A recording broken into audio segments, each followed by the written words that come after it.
Assalamualaikum Assalamualaikum warahmatullahi warahmatullahi wabarakatuh. wabarakatuh. Waalaikumsalam warahmatullahi wabarakatuh. Matur nuwun dumateng moderator ingkang sampun paring wekdal kagem rumilang sumber wangi menampilkan kreasi Hari Kartini. Hasbunallahu wa ni'mal wakil, ni'mal maula wa ni'man nasir, wala haula wala quwwata illa billahil aliyyil azim. Jepara, Jawa Tengah, tanggal dan bulan di tahun 1891. Hari itu, Kartini kecil tidak bisa berhenti bersedih. Kedua orang tuanya, Raden Mas Adipati Aryo Sosroningrat dan Mengasirah, menyampaikan sebuah berita yang membuat sangat terkejut. Sudah waktunya bagi dia untuk dipingit, seperti gadis pribumi lainnya yang berhenti bersekolah dan bersembunyi di balik tembok tinggi. Bapak, Ibu, Kartini ingin melanjutkan sekolah. Kartini ingin menjadi gadis pribumi yang cerdas. Membuat dunia ini terang. Kartini tak ingin dipingit. Kartini ingin bersekolah. Kartini, Bapak tidak bisa memenuhi permintaanmu, nak. Ini adalah tradisi adat istiadat sejak dulu. Kartini menangis. Bapak, tidak bisakah tradisi itu tidak dilaksanakan? Kartini, Bapak adalah pemimpin rakyat Jepara. Bapak tidak mungkin menghilangkan tradisi kita sendiri. Ayah Kartini berdiri, kemudian pergi. Kartini berpaling menatap ibu.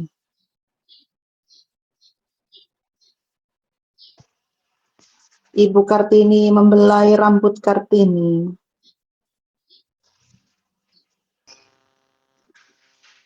Sudahlah Kartini. Sudahlah Kartini, laksanakan apa yang sudah menjadi tradisi. Kelak kau akan mengerti. Kartini sedang duduk di salah satu bangku kayu yang terletak di halaman belakang rumahnya yang sangat penuh dengan pepohonan. Hari ini hari kelima ia dipingit dan ia sudah mulai mengerti bagaimana rasanya. Yang pasti semua terasa membosankan. Tiba-tiba dua gadis berwajah Eropa terlihat berjalan dari kejauhan. Kartini memikirkan matanya dan segera tertawa gembira melihat siapa yang datang mengunjunginya, yaitu dua sahabatnya, Rosa Abendanon dan Stella. Rosa, Stella. Kartini berlari, lalu memeluk kedua sahabatnya. Oh Kartini, bagaimana kabarmu? Secara fisik, aku baik-baik saja, Rosa. Tapi hatiku terasa sedih. Kami mengerti, Kartini. Kami pun sangat merindukanmu. Tidak ada lagi gadis pribumi yang cerdas dan ceria sepertimu. Aku juga sangat merindukan kalian. Sebenarnya aku ingin bersekolah, tapi ayahku tidak mengizinkannya karena tradisi. Lalu sambil berjalan menuntun Stella dan Rosa duduk di bangku. Aku pun tak mengerti dengan tradisi itu, Kartini. Apa salah perempuan bersekolah? Ya, aku juga berpikir begitu. Apa yang kau lakukan jika kau tidak sekolah, Kartini? Aku hanya melakukan semua hal yang dilakukan oleh perempuan selayaknya, Rosa. Oh, Kartini. Rosa merangkul Kartini. Kau harus bersabar. Kapanpun kau membutuhkan kami akan selalu ada untukmu. Iya, terima kasih Rosa, Stella.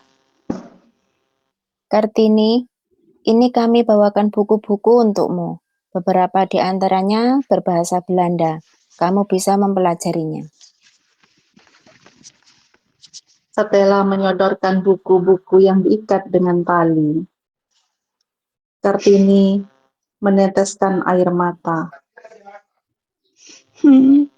Sungguh, aku tidak bisa berkata apa-apa lagi.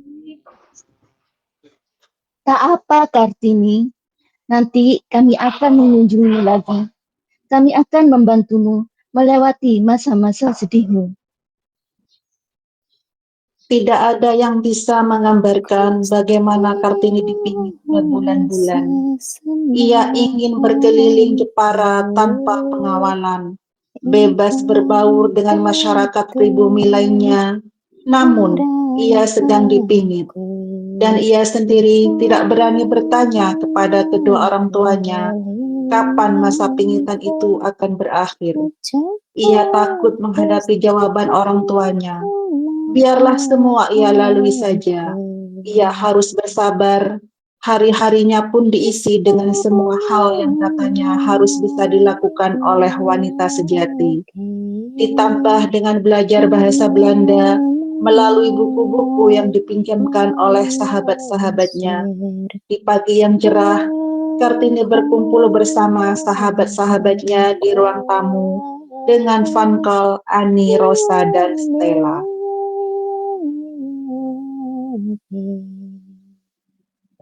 Tak perlu tanya bagaimana kabarku, Van Kol. Kau tahu aku. Kau pasti mengerti. Ya, aku sudah mengerti dari Rosa dan Stella. Aku turut prihatin mendengarnya, Kartini. Ani memeluk Kartini. Kau pasti bertahan, Kartini. Iya, terima kasih Ani. Sebenarnya aku ingin mengajak kalian bertukar pendapat. Mengenai apa? Beberapa hari yang lalu, aku berkeliling ke Jepara. Aku sempat berbicara dengan para wanita pribumi. Mereka sama-sama sekali tidak ada yang bersekolah. Benarkah, Kartini? Kartini mengangguk. Iya, hanya orang Belanda dan anak pejabat yang boleh bersekolah.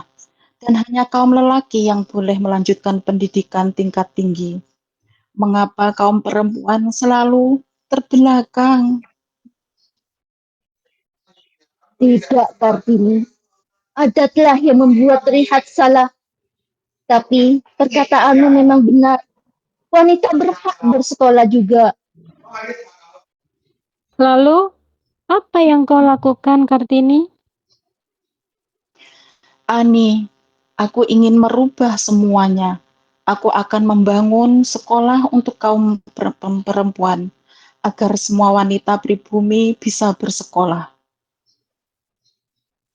Tapi bagaimana caranya, Kartini? Kau dipingit, kecuali kau sudah bebas dari pingitan. Bila aku tidak mengubahnya, sampai kapan perempuan pribumi akan terus bertindas dan dikelilingi kebodohan serta kegelapan?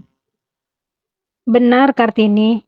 Kau adalah perempuan pribumi yang cerdas. Dan kami yakin kamu bisa merubah semuanya. Keluarga Abendanon dan para sahabat sudah berdiri menunggu kedatangan Kartini. Mereka sadar kalau ini adalah sebuah perpisahan dan entah kapan mereka bisa bertemu lagi. menghormati Tuan dan Nyonya Abendanon.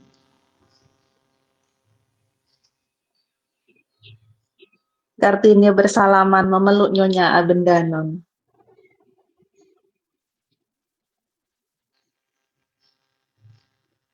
Kartini lama tidak berjumpa.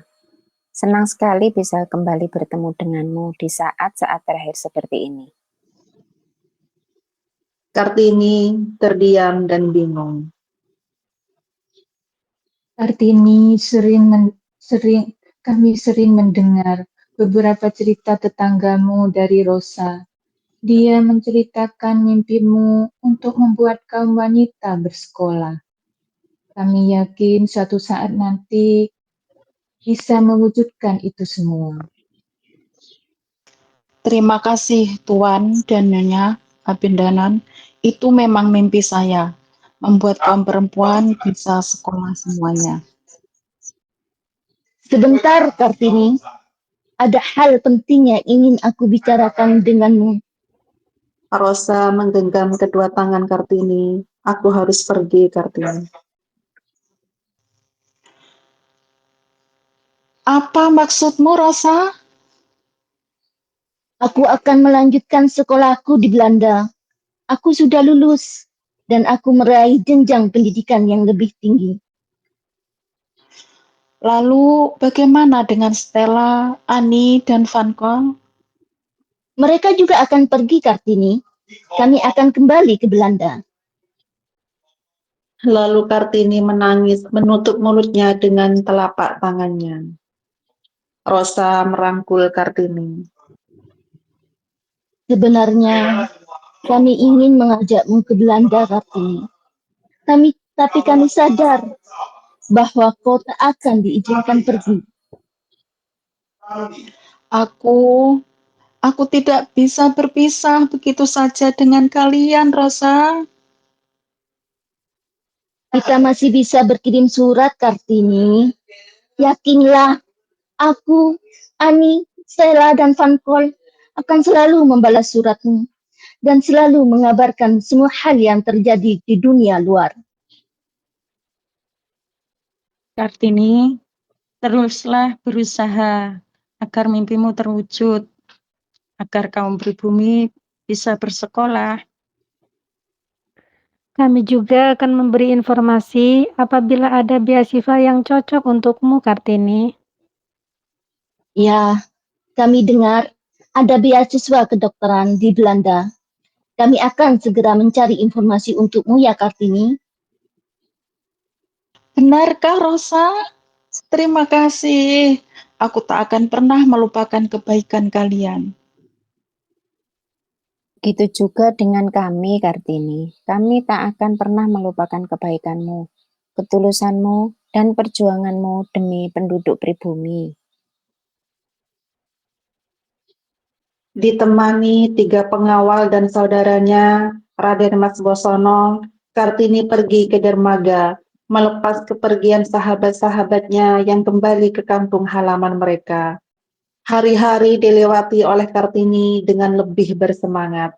Ia selalu berkirim surat dengan sahabat-sahabatnya. Lalu, bagaimana pendapat Ibu mengenai beasiswa kedokteran itu, Ibu? Kartini, untuk apa kau melanjutkan sekolahnya? Ibu tahu, melanjutkan sekolah adalah keinginanmu. Ditambah lagi melalui beasiswa, yang artinya ibu dan bapak tidak akan menanggung uang pembayarannya. Bagaimana maksud Ibu? Tapi nak, kau adalah wanita, kau sudah dewasa. Mengapa kau tidak menikah saja, Kartini? Ibu, bukankah Ibu tahu Kartini memiliki mimpi untuk membuat kaum perempuan sekolah? Jika Kartini menikah, mimpi itu tak akan terwujud. Pernikahan itu hanya akan menghambat segalanya, Ibu. Kartini, kau adalah wanita, umurmu sudah cukup. Bahkan biasanya tak ada wanita seumur 24 tahun yang belum menikah. di Jepara. Kau harus sadar itu, Kartini. Sudah saatnya kau berhenti dipingit. Berhenti dipingit, Bu. Tentu, apabila kau menikah, akan berhenti dipingit anakku.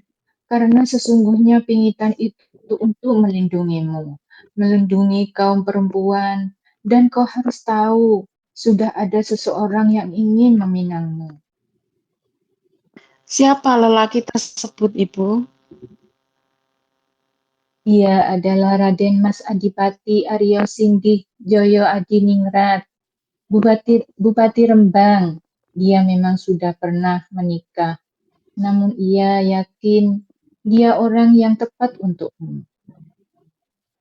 Kartini ingin bertemu dengannya dulu, Bu. Ada beberapa yang harus dipertimbangkan.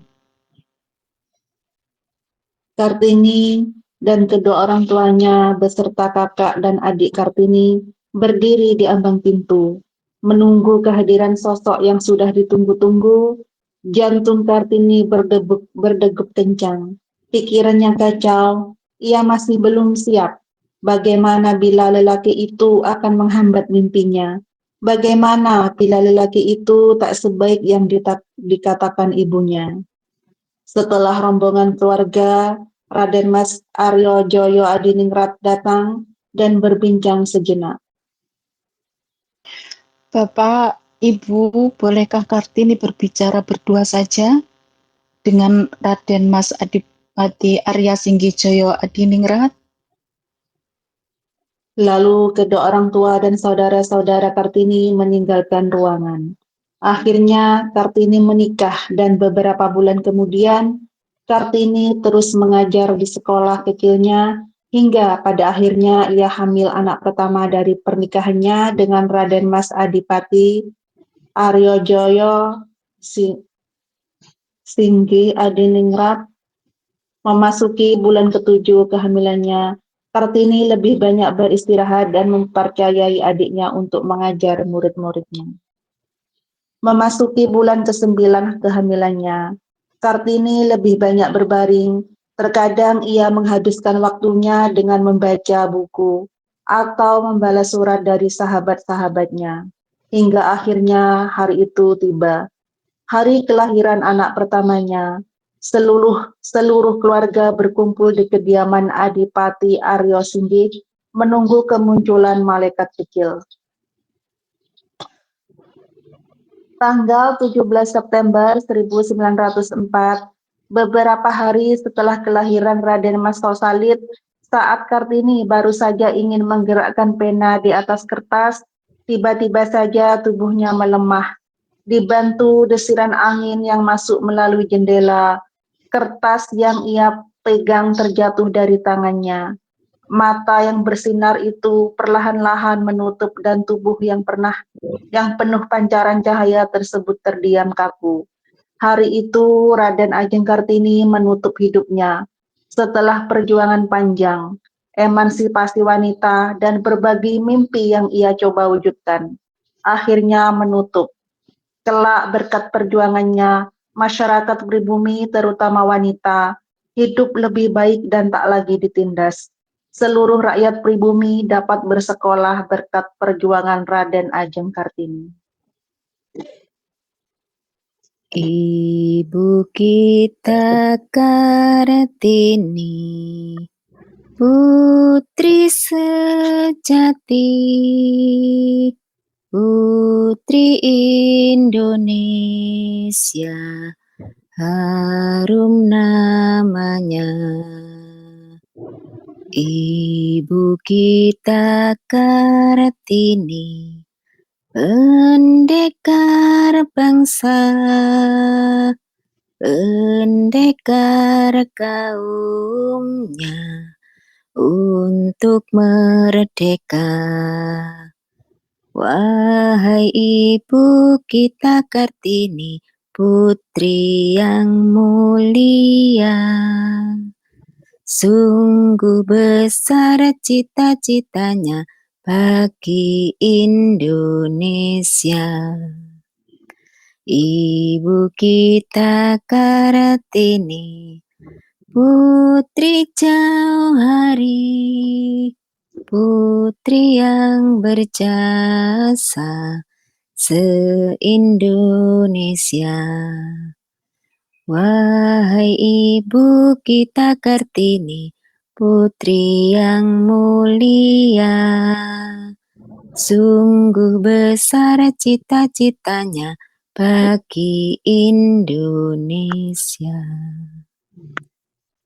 Allahumma salli wa sallim wa barik alaihi wa ala alihi wa ashabihi. Wa akhiran, monggo. Wassalamualaikum warahmatullahi wabarakatuh. Waalaikumsalam warahmatullahi wabarakatuh.